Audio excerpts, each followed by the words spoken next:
I-V-M. In this time and age, technology has taken over our lives for real. And to understand how tech revolves around our lives, we have entrepreneur Shiladitya Mukhopadhyay, who talks to Amit Doshi and other guests every week about what's happening in the world of tech.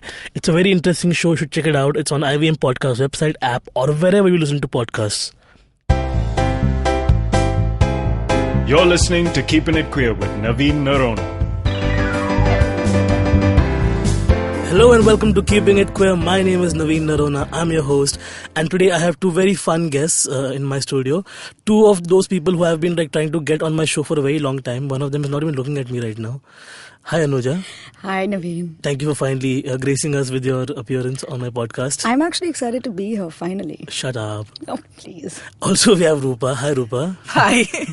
And how do you all feel being here? I'm excited. I'm very excited and You had no intentions to be on the podcast, Yes, but no. I just dragged you all in. Yep. The reason is because you both are lovers, and is there a proper way to put it? I think partners. Partners. Let's be Lovers. PG-13 and Yeah, no one likes lovers. Oh, why? I mean, I would Okay. like to be your lover. we're loving partners. They're loving God, partners. I'm gonna throw up on myself. You're the first lesbian loving partner couple we have on my show. Isn't that awesome? Woo! Yes. Yes, Wow. I hope. I sometimes just days I don't remember, but I hope you all are, and I'm so glad that I can do this because you guys are creating something unique in the queer space in general with your joint venture called Parch. Yeah. Yeah, and we'll learn what it is in some time. But before that, I just want to delve a little into the backstory of your lives. Tell us who you all are as people and where you all were born and how was your coming out experience like. Let's go with you, Anuja. I am born and brought up in Bombay. I spent 5 years in America because I went to college there and then I lived there for a year after that. But overall, I've been in Bombay for 20. Yeah, I'm not gonna finish that because you know my age after that. So yes, I'm somewhere old enough to drink. Double digits. I can drink. Let's Okay. put it that way. I've seen you drink. Oh yeah. So what do you want to know? So, what was the first queer experience, or what was it? Was it in America? Was it in India? How was it? Wow, that's a tough question. I don't think it was in America. I obviously knew the concept of, I wouldn't say queer at the time because back then I knew gay and lesbian and transgender, not much more than that. But I thought I was straight. And I thought I was straight all the way until the age of 23 and something. So I did the classic, I should be growing my hair, I should be putting on makeup, I should grow my nails, I should wear a dress, even though I hated every part of it. And then I went to college. I spent the first 3 years in college also trying to play straight, trying to date boys, trying to do all these things I saw my straight friends do because I thought, that's what normal, in air quotes, girls do. And then one day I found myself addicted to watching the L Word. Yes, I know it's an extremely tacky show, but when I was 22, 23, it was everything. Yeah, it's hilarious. Yeah. So I was just sitting there and I'm thinking to myself, if every particle in you is so straight, why are you addicted to this? You just cannot give up. Is there some part of you that identifies with them? Because the content, let's be honest, wasn't great. It was kind of tacky and those characters were, some of them were horrible. In hindsight, everything, even the queerest folk and Yeah, Will exactly. and Grace were all just trying to hit the mainstream, but Don't go after Will and Grace over here now. hey, the newer episodes. It's have you worse, I hear. We'll get back to Yes, that yes. at some point. But anyway, I literally, I think after watching 6 seasons of it, woke up one day and I was just oh, that's why you like it. You're a lesbian. Great. Now let's go live this life. So I found, there was a friend of mine named Adam who lived next door to me who was super flamboyant, which is why I knew he was gay. So I went up to him and I asked him if he would get dinner with me, and he had not come out to me. So we had this interesting conversation over the phone being so where do you want to get dinner? And I was like, do you want to go to this place called Boys Town, which is AKA gay strip in Chicago at the time. Nice. And I'm, purposely taking him there because I want to bring him out of a closet so I can come out to him. And then both of us just sat there twiddling our thumbs, being really awkward about the fact that, not telling each other. Yeah. A guy wanted to kiss him and I had to look away because I was just if you do it, I won't tell anyone. And we had this really awkward dinner. I went back to India for 3 months. I came back. I gave him the absolute gay pride bottle, and I was like, hey Adam, but guess what, I'm a lesbian. And he was like, oh, guess what, I'm gay. It took us 3 seconds of shouting after that, and then we literally got on the first train and headed to Boys Town to have a fun time. So 2 closets open, creating a weird vortex of basically of screaming, basically. It was 3 minutes of screaming. I can't even That's deny. awesome. That's awesome. And how about you, Rupa? Let's trace your journey. Oh, mine is very... So I come from a very small town called Rourkela. It's in Orissa. It's a lovely town here. It I mean no is- sarcasm, guys. Yeah. It's beautiful. It's really clean though. It's got lots of steel plants. It's beautiful. Yeah, it is. And there you don't see anyone gay. Okay. You don't see straight people also hanging out together. So forget about being gay. So I was like really happy because I didn't have to date anyone, and I was always like between the boys group, boys, and hang out and play and football and everything, boyish. And my mother tried really hard to put me in like frocks and shit, which was another like battle that I fought. I used to wear my brother's clothes and I used to hate it. But from there, like going to college, and I dated men, and it was fine until like I used to watch Ellen show on YouTube a lot, but never realized that, you know, why. And one day she introduces her wife, and suddenly a light bulb goes in my head. I was like, this is interesting.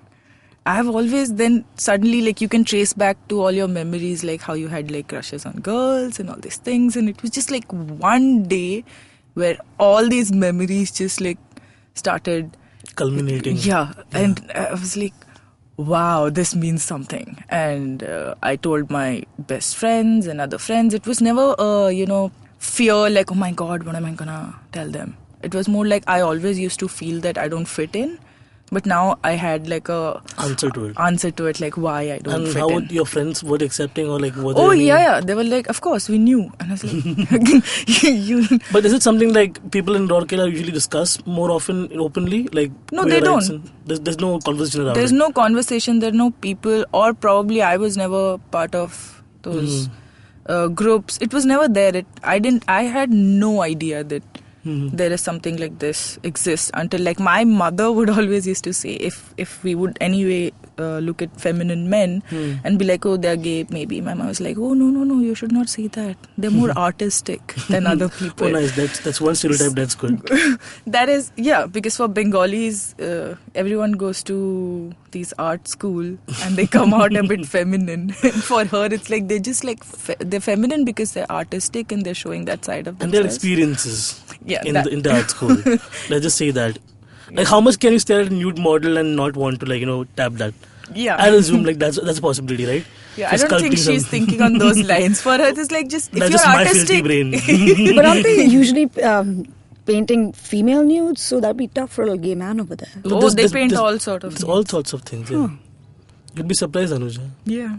I've sneaked into a couple of art classes myself. Oh yeah? Did you tap it? Just to like... Just to tap I it? tapped the paintbrush. If you know what I mean. So when did you transit to Bombay then? I came here 7 years ago, I think almost 8 years, for work.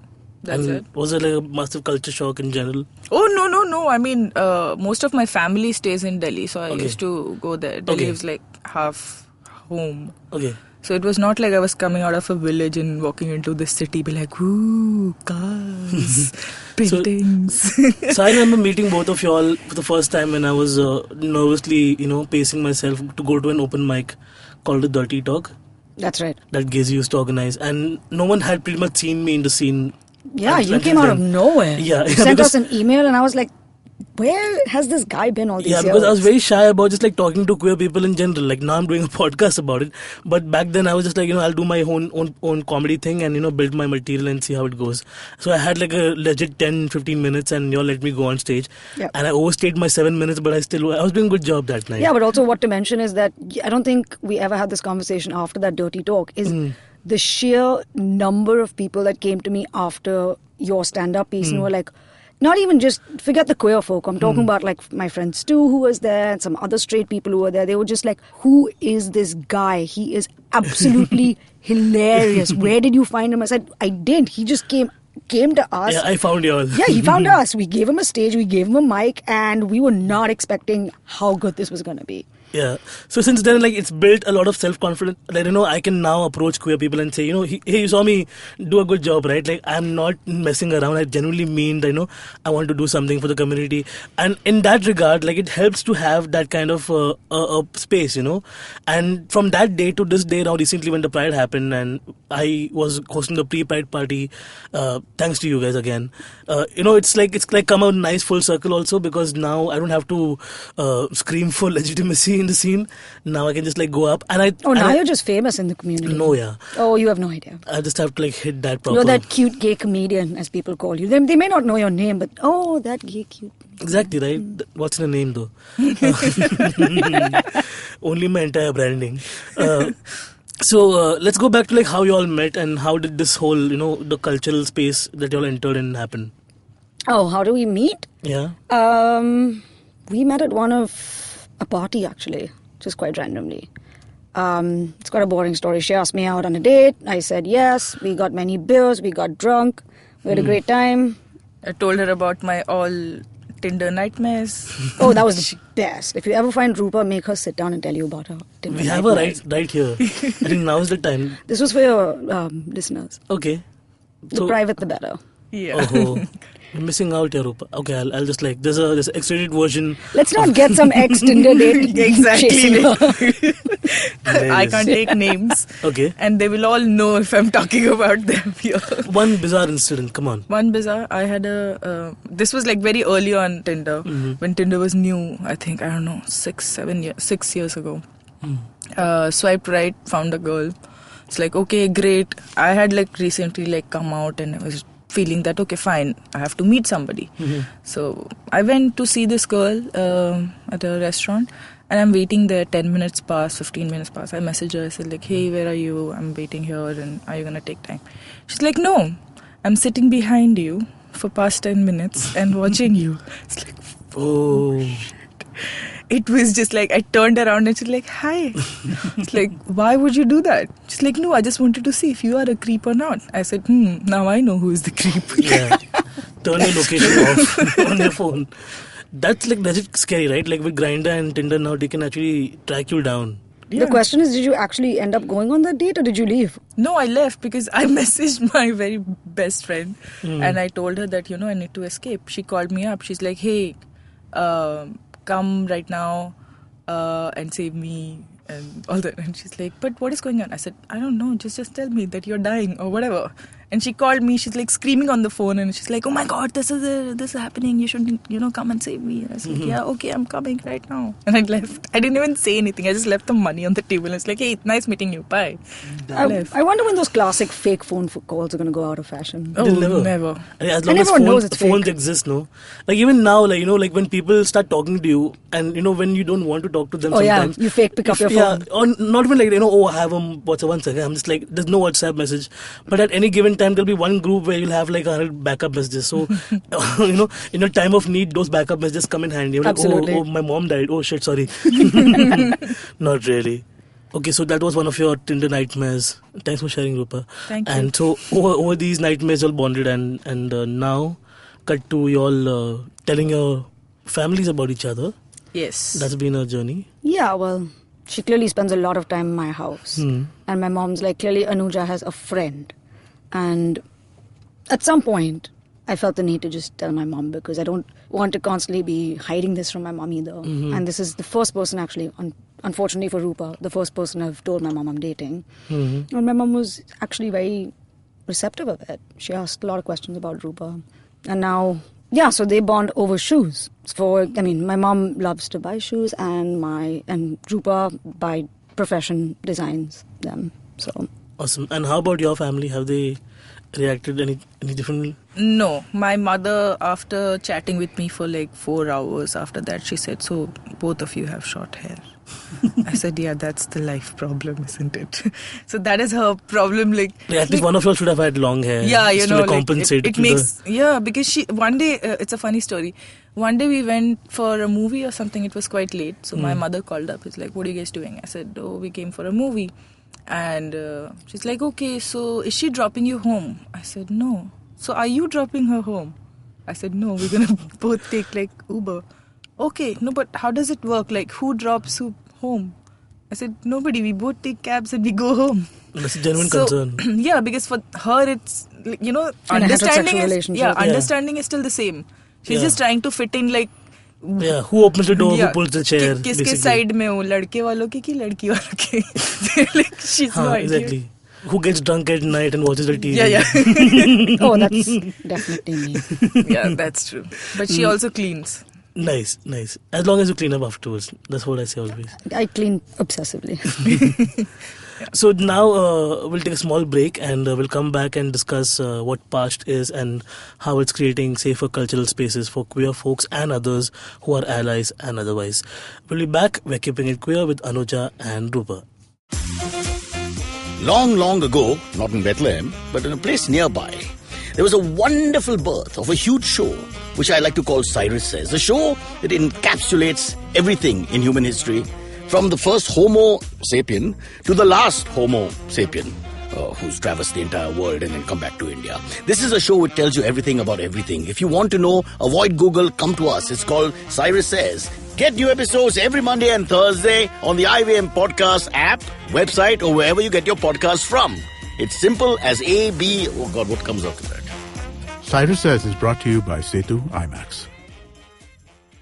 Welcome back to Keeping It Queer. I'm here with Anuja and Rupa, two very dear friends of mine, and I really appreciate the work you all do with Past. So let's just start off with what Past is and give us an idea. Well, we started Past we're just a few months old. We're trying to build it up as a new cultural space that, I mean, it does function within the queer space, but it's not limited solely to the queer folk. Mm-hmm. So we've done a couple of events so far. We've done, just to get our feet off the ground, we've done a karaoke night. We did a beer tasting, which a lot of the people loved. Mm. We did the pre-Pride party that you were a part of. Mm-hmm. And we're expanding into doing stuff in different genres, which you wait and see. Okay, cool. And if you want to find out, follow us on Parched India on Insta and Facebook. Thanks for the plug-in. That's what you're here for. So tell me about, like, you're talking to me about how, like, sometimes after Pride, like, you get like random messages from people adding you. Oh, is that what you're doing on your phone right now? No, I'm always like brushing some off because I just get like random messages from people on Instagram, like faceless profiles again there also, like, you know. Absolutely. If you're not entertaining them on Grindr or some other app, then they'll stalk you somewhere else. And that, like, you know, it's a trouble you have to deal with after celebrity. Is that is that you have to, like, it's a trouble thing I also deal with as a lesbian celebrity. Yeah, man, like we're icons in our own ways, you know what I'm saying? Groundbreaking. So, but at the same time, like, that's what, you can't stop the creepers from creeping, and they all, like, you know, trickle your way into your DMs and find the weirdest things to say. So what is the weirdest someone's written to you? Wow. There's a lot of weird stuff, but my favorite one is that I've received, despite being quite open about my sexuality and a proud lesbian, there have been two men specifically. One who directly asked me if I was interested in a marriage of convenience. Like, why? And second person who asked me to set him up with someone else who'd be interested in a marriage of convenience. Despite all of my beliefs, being an out and proud lesbian, like, why do you think I'm the one person that would help you and ruin some other woman's life? Well, why do you think I'm interested? Like, I'm shouting about how I'm gay, for God's sake. But he knows what you want deep down. He studied you. Did he? Yeah, that's what stalkers do. Like, they have to understand who you are as a person. Maybe he needs to go understand who he is himself. Maybe you have to stalk him and help him understand who he is. Oh, he gave me this long story about how he's from this really, like, well-to-do family. He has a very steady job and his mother's really nice. And I was like, I don't want to know your family history. I don't want a marriage of convenience. You're not going to convince me by telling me your mother's nice. I'm sure she is, but... Is he trying to hook you up with his mother? No, he was basically giving me his full life family biodata. What's happening? It's crazy. How about you, Rupa? Have you gotten any weird messages? Yes. One weird I can remember now. is I went to this app called OK Cupid. So I've gone through multiple apps just to see like how this scene is. Sometimes you go for the thrill of it. Yeah, just for the sake of it. I was only on it for one day because I realized that that's where you cannot filter any profile or anything. A man can also pretend to be a woman and talk to you. So there's this woman I was talking to. So earlier I used to have long hair and now I have short hair. So my profile picture was of me in long hair. So she added me and we were chatting and everything. And then I added her on WhatsApp. She's like, oh, it's better to chat here. I was like, okay, fine. And WhatsApp picture is short hair. And then she was like, oh, then you don't have long hair anymore. I said, no. She's like, oh, then I don't want to talk to you. I was like, why? It's like, I am into more Pariniti Chopra looking girls. I said, Wow. I was like, thanks if you thought with my long hair I look like Pariniti Chopra. But sorry to disappoint you, I don't. I think he needs Rapunzel in his life for the long hair. I don't know what's this long hair obsession I people don't have. know. No, Oh, I think Rupa she had Rapunzel hair for sure.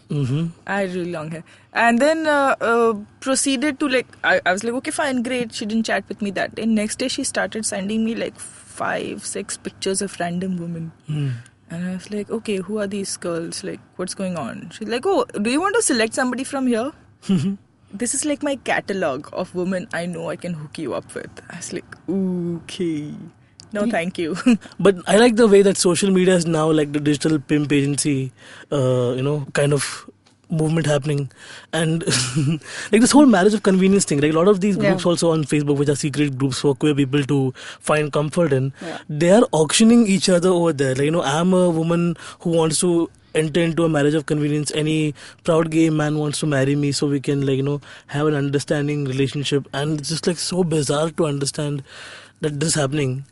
It's horrible. I mean, I get it. It's difficult for some people to come out to their families, but I mean, a marriage of convenience is still better, actually, I would say, because it's two people in some sort of an agreement that they cannot tell their families. They're going to live the whole lie, get an apartment, pretend to be married, all that jazz. It's still better than a gay man or a lesbian being married after a straight person. I disagree. It's not better. Because eventually your family will expect you to have a child. Even if you have a child, and imagine that child growing up in a family where like my dad doesn't like my mother doesn't like men, he doesn't like women. Yeah, they'll always have to buy 3 BHK. Like all 3 of them will sleep in different rooms and be awkward. Yeah, but like with time passing, I see a lot of these nuclear family ideas with a lot of men are now in their marriage itself coming out, and now their wives are seeking out support and they support groups for their wives now, and it's like it's a reality that now we're living.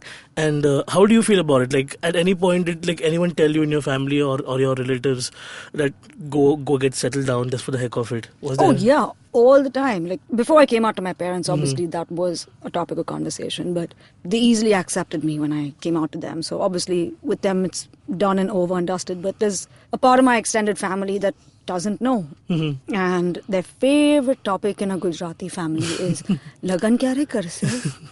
And I'm just like, don't you have your own kids to like annoy about this that aren't married? Why are you coming after me, man? Yeah. And are you not looking at my hair and my mannerisms and that I'm old enough and not married? So this will go to family functions and stuff? I have to. You don't have to. Well, I don't hate all of them. It's just that all of them are there. Yeah, I checked out a while ago because like most of my cousins have seen my videos and they have tried to explain it to their parents as to what that means, like all the innuendos and the stuff that I'm saying. So now my aunties are also like asking my mom, and I'm like, just like tell them to talk to me. I'm giving them my phone number. Yeah, I'll explain to them in clear words what I mean, and they would never call back. I think that's the best part to deal with it. Yeah, well, I mean, as long as they're not like. But if your family doesn't know, they're just ignorant, right? Yeah, but then they always have like this inkling, or they're trying to prod somehow. No, I haven't faced that as yet. Yeah, they're just like, get married, and I'm like, yeah, soon. And then that's the end of the conversation. I just have a very extended family, like a very Same. big, like 12, 13 cousins and shit. Yeah. Just like my mom has 12 siblings, and then uske upar there are more cousins. And they all have 3 kids per, or 5 in some cases, because condoms are not applicable to my family. So it's just like, it's a I don't understand, man. Like I sometimes felt a lot of my male cousins were gay because none of them got married until like recently. One of them got hooked up, but otherwise, like all the women, all my sisters and all my cousin sisters got married up first, and then like I'm like, is this a problem in my family? I have to prod again. So then I was asking my cousins about it, and they were like, at some point, someone or the other in my family has had like a weird male interaction, and that was again something we've spoken about, like that. This happens in longer, bigger families. There's always a time when, they get kind of handsy. No, I mean, my family's not that big. No, I'm not talking about that. Exactly. So when you have so many cousins, you can't keep a track. You're like, who do I really, touch and not? I think it comes down to... Oh, you're getting in trouble with that statement. It's okay. I've said worse. Also, I guess being in Bombay, in general, being on the train... Every man, woman, trans, animal has been fucked up. Yeah. So, but now they have AC trains. That doesn't stop them from feeling you up. There's less people there. There's no inclination for them to like now lean on you. But it's like less sweat there. I mean, yeah, they're still enjoying the little touching, pushing. It's visibly less now. I think that's what happened now in Bombay itself, because my formative years were again like spent in train lines and walking through back alleys of different places for different reasons, and all through this thing I would see like some kind of weird action happening around. Like I've seen, like I would just like have to one day look at a local train compartment and I follow eyes of people who are like staring at each other. That was your sex education? Yeah. Because I got to learn a lot, like how to even like do it without letting people know. Nice. It's just like a thing gay dudes have very undercover in the trains. So it's become very less now. In both first class and second class, I don't know, it's not happening so much as Does that make you sad, Naveen? It does. I mean, I think we're losing out a very important cultural milestone. Well, let's put it this way. Whatever's not happening on the train is now happening on Facebook and social media. Exactly. As long as we have marriage of conveniences, we're all good. That's perfect. So on that note, I'd like to thank both of you all for coming to my podcast and doing this. We'll have you all again soon, hopefully, when we have new ventures and new stories to tell. Sounds good. And new stalkers to talk about. Yeah. Until then, this is me keeping it queer with Anuja and Rupa, and we'll see you on the other side. Thank you. Don't go anywhere. The Keeping It Queer podcast will be back with the Culture Vulture segment featuring Farhad right after this break.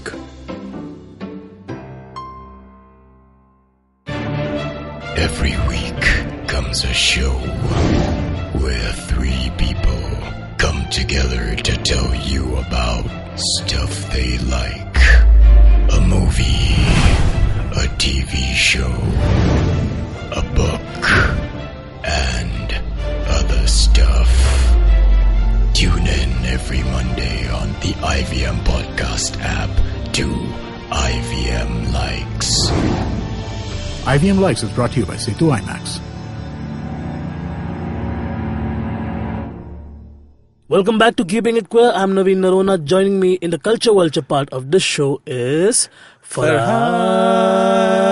That's me. Nice. So I don't know why I said my own name, but it's me. Hi guys. I felt like John Ralphio from Parks and Rec right now. Why? Because he would sing it out, right? Which one is? The money Saperstein. guy. Okay, yeah. Aziz I'm Ansari's really friend. Yeah. I love his sister even. Money, give me money. Jenny Slate. What a great show. Well, she's in some. I was gonna watch A Quiet Place. And there was a trailer before the movie. Again, some superhero fucking movie. I forgot which one, but she's there in it. I know. I was wondering. Venom. The Venom movie, yeah. Yeah, it looked terrible, by the way. Bad CGI. I don't know why Tom Hardy, what the fuck, his last 2-3 things have been a little dodgy. Money. But क्या चल रहा है यार? Why No, do these guys he was do nice this? in Dunkirk. No, Dunkirk was decent. Can I tell you something? I saw Dunkirk. I have no idea what I was watching. Is there a story, like what's going on? I had to read the plot. It's a very simple story. The point is that it's told from different narratives, right? So basically, it's the soldiers on the bay. There's one flight guy in the air. Okay. There's one guy in the sea trying to rescue them in his own small boat. Okay. So all these storylines are basically merging, but at different timelines. That's what Nolan does. He fucks with your time frame and everything. I got it. Again, I got that part that maybe the narrative is not linear and shit. Yeah, but yeah. I just was trying so hard and I was feeling so dumb while watching it because I was like, wait, what is this guy saying? What are they doing? Why is he running? Why is he being shot at? I had no clue. turned it off after an hour. Yeah, it makes sense. It didn't. I guess I really missed leave it a in mark. IMAX and shit. Maybe that's why.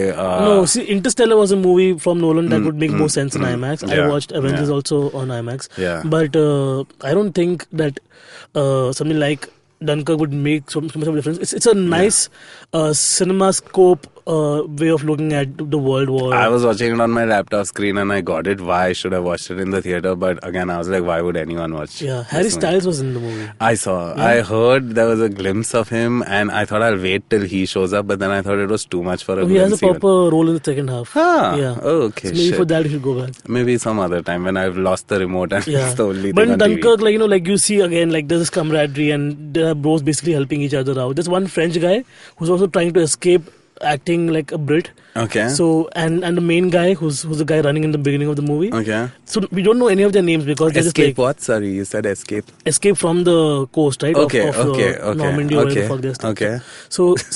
So he's running and one more guy joins him and he's wearing British uniform but it's actually French. Okay. So they basically end up becoming like bros and bond and like try to get out slyly. Okay. So I was thinking like, do you know of any of these bromances overall? So many, man. Yeah. I don't know. Again, I had a good 3 weeks of just in bed watching fuckloads of TV, and I was just constantly watching Scrubs, watching Friends, and I yeah. was like, Jesus, there are so many bromances that we don't talk about, right? And even more reason to talk about romances because I thought I was done with this in college, but the last two people I've fallen for have happened to be straight guys. I don't know how I walked into it, but I have walked into that situation. Not fun because both have girlfriends and each time my claws are being sharpened every time I see them. It's a little weird how I walked into this, but what romances can you think of other than... So to begin with, like John Joey. Ralphio and Okay. reference like Tom from Parks and Rec, Yeah. Aziz Ansari, Tom and Haverford. and John Ralphio are like very good Yeah. bros. They go have a into- fight at some point, right? In the show, Basically, they like have a falling out, business he falling rebukes out. him, but he never really like tells him to leave his life or anything. Okay, He always okay. wants him around because Okay. he feels him feel better in his own way. Okay. They go into a business venture and they ride each other's backs also. A lot. Yeah. I believe they sue each other also at some point. Yeah. But the father sues him. Yeah, but wow, what a Joey and Chandler, Yeah. obvious. But I'll tell you what, and this is because it's so close to me. There was a recent episode I was watching in Pune, which was Joey and Ross cuddle together. Mm-hmm. I don't know why that episode really struck a chord with me because I recently happened to cuddle with a straight friend. Okay. And it was amazing. Like he gave a 2 thumbs up review when he woke up. And I absolutely loved it. After ages, I felt like, one of those recharging, refreshing cuddle naps where you wake up from and you feel like, wow, it is great to actually be alive on this planet. It was one of those. So that episode really struck a chord with me. But you mentioned Scrubs as well, right? Like Scrubs, I just felt it was that silly slapstick, and The I have ego. I have like 10 slapstick bromances in my life at any given point. JD and Turkleton. Yeah. Flight of the Conchords. Yeah. Jermaine. We Jermaine discussed. Clement, yeah. We discussed. Taika That was a big one for me. I just don't know why I love their bromance. It's not even a bromance. It's They're so very dark. weird, yeah. But I love it. They're like roommates and stuff. There's daftness in there. Tell me if does Breaking Bad count as a father-son relationship or a bromance, like Walter White and Jesse Pinkman? Yeah, what do like you a think? mentor protege, watching each other's back sort of thing. Nah, but every time I watch the show, I don't get any fucking gay vibe in this shit. But like, I don't know, I just love their relationship, man. Yeah. God, I've not seen any two people go through more than them in a TV show before. Like he lets his girlfriend die at one point just to like get him out. God. Of. That's just Which, like, by the way, Bryan Cranston said was the toughest scene on all 5 seasons for him. Because for a second he imagined his real daughter was dying in that scene. That was a little tough. In movies, Seth Rogen, James Franco. all the time. Yeah, all the time. any movie with And they these even two. make like references to their whole. Totally. Because Franco's been like whatever, like prancing around the closet for some time now. Yeah. Did you watch Disaster Artist? I loved it. Oh my god! I saw the original, that Room movie. The Room. My so god. it's a compulsory New Year thing with my friends now. Okay. That we sit together and watch The Room. At New Year, like yeah, New so we did Year's it twice, Eve? but we have to do it like more commonly, like around. But why New Year? Why do you start your year with? Because that? one year it was so boring. Our New Year party was so boring that we Okay. had to like spice it up. Okay. So we all got lost, and we were watching this movie and got most lost watching this movie. Okay. And the escalation of the laughter just kept on going, right? And by the time the room ended, we were like, oh my God, did we just witness something very unique and profound that brings us together as people? Yeah. And I was like, yes. And then Disaster Artist came on and I was like, okay. For me, it's on YouTube, by the way. That is amazing. Yeah. You can watch it whenever The you Room, want. right? Now, The Room, Harry and Ron? What do you think? No. No? Not a bromance? No, like they were like really good friends. I'll tell you where I like it as a bromance. Okay. First of all, I don't know why I've never recommended this. We've touched movies, documentaries, everything. Do you know nifty.org, the website? The erotic story website. Yeah. I've written a couple over there. Yeah? You've written a couple of stories there. there. What? Yeah. Whatever. Like fan fiction? No, actual stuff that happened to me. Shut up. Yeah, this is one story. Are you okay with sharing that shit with me? I'll send you because I write a lot of literotica, so I'm always like... Some of my mail, so I'll just forward it to you. Okay, because I've read a lot of Harry Potter literotica, and I don't know why. I've heard of like scenes where Hagrid is fucking... I was just going to say Grinder is fucking Harry. Hagrid has fucked Harry. Every permutation combination, Weasley twins and Cedric Diggory and all. Yeah. But I always was turned on by You're Harry. a bottom Harry. I always thought Ron was the receiver. I don't know why. Is it the ginger? I don't know what it has. Probably. Oh, my story is about a ginger. Ooh, okay. And wow, I could keep going on. Simon Pegg, Nick Frost. So any movie with them and Nick Sean. Frost. Oh shit. Like, I know. I know where you're going with this. And like the scenes, there are certain sketches and stuff. If you look for it in the right alley, you will find Nick Frost like just like roaming around in his undies, and Simon Pegg is like holding on to his man boobs, and it's like a very common thing. Yeah. Even like if you look at.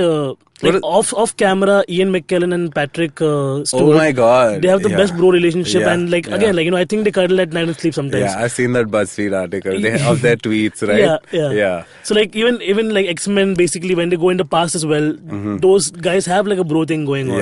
Yeah. And for all you know, Magneto is like probably like a version of Ian McKellen that he wants to play as a gay character. Okay.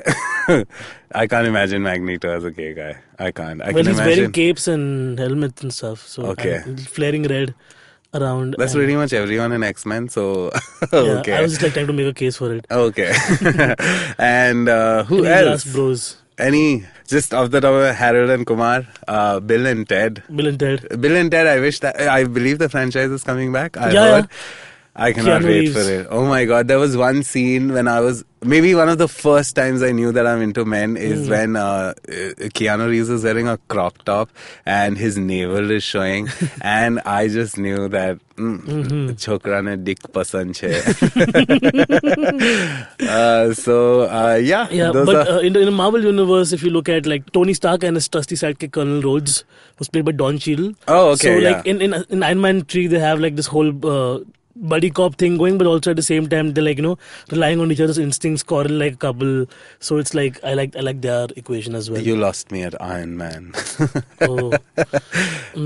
I think I'm totally going to lose out on all the geeks. Hey, I love all geeky shit, but it's just I can't do these. This will be a running thing now, movies. won't it? No, it won't. I love video games. I play a lot of video. That's probably the geekiest thing I do. Okay, so next week we'll recommend video games. I actually was thinking about recommendations, but again, LGBTQ wise, there's not a lot of representation in video games still. There is some one-off in Last of Us. I loved it. I believe the daughter's a little bit of a lesbian and stuff. But otherwise, it's not like something we can talk about. Unless you're really into Kratos' muscles, because I'm playing the new God of War. It is insane. He is a bulky character. I've seen him. He is insane. He's insane. Like mommy issues, daddy issues, all types of issues, and he's fucking awesome. Cool. Yeah. So, dear listeners, if you have any idea about video games and characters that are probably from the queer community and what is the representation like, do let us know.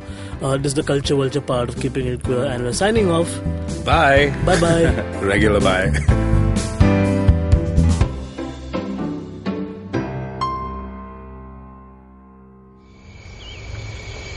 There she stands, a podcast addict. Outside the bank, having travelled several miles to get in with other poor souls like her. The journey, though daunting for this youngling, will have some comfort because she has downloaded her favourite podcast. You can see more of her species on ivmpodcasts.com. your one-stop destination where you can check out the coolest Indian podcasts. Happy listening.